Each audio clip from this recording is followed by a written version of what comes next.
We have been met with some individuals over our relationship that really tried to undo what you did for me. And so I know that every coach, every trainer isn't necessarily the right person to be helping someone else forge new paths. And you've come to bat for me many times. And there was one trainer, about 10 years ago who you really had to set straight, even if it was just to make sure that I knew that what she was saying about me and my ability wasn't true. That was the exception, not the rule, which was really important. But she was that type of person that was always looking at your disability and going, oh no, we really can't do that. No, lady, you have no idea about this, Jenna. Like, you have no idea what she's like. And that's why I really like Adam, because Adam is just like, kind of like, yep, let's go. Let's do this. It's go time. Let's get this going. And so, yeah, definitely. I mean, you're never going to find, I'm a partial lobe professor as well, on top of the other things that I do.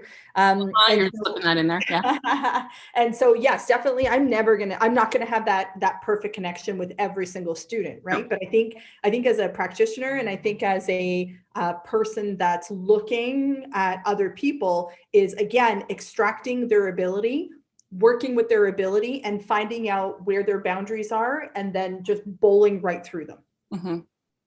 So imagine imagine that trainer that we were talking about, not Adam. This situation happens again, but you think that there might be some learning space that she has, right? What advice would you give her, or someone who hasn't even made up their mind that them training someone or coaching someone with health challenges isn't going to work? And I think the biggest thing is I would always go back to that person and, just ask them questions and say, what are you unsure of? What do you not understand about their ability? Right. And I say ability because it's really not disability. You got to look at their ability, right? Are you nervous to go through X, Y, and Z? Why are you nervous to go through X, Y, and Z? Oh, okay, because you're going to make things worse. Okay, well, there's only one way to find out. Go and try it once, see what happens. Okay, that didn't work. The same thing with the break falling, right? Was I going to have you break fall from a standing position right off the bat? No, that would be stupid.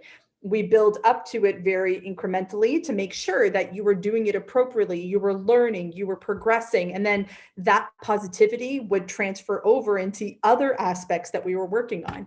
And so I think any type of practitioner or personal trainer that is working with someone that has maybe some challenges, I think the biggest thing is looking at what they can do, communicating with them, what do you think you are able to do? What do you think you are not able to do? Why are you not able to do these things? Just that constant communication that I think, unfortunately, a lot of practitioners, as I mentioned before, they kind of get into their own ego and go, I know this and I know what I'm going to do. Okay, that's great. You know what you're going to do for yourself, but it's not going to transfer over to everybody else. That's not how it works. Mm-hmm. And so, for example, same thing with therapy.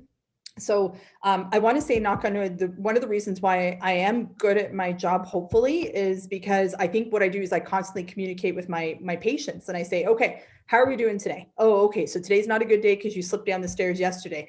Okay, then if your ego is in the way, you'd be like, well, but I need you to progress. So we're just going to go do some jumping lunges, and then you're going to end up hurting yourself, right? Versus kind of curtailing it and looking at what they are able to do on that day, and then figuring out the goals. And as I mentioned, communication, I cannot focus on how important that is with a client and interacting with people. Yeah.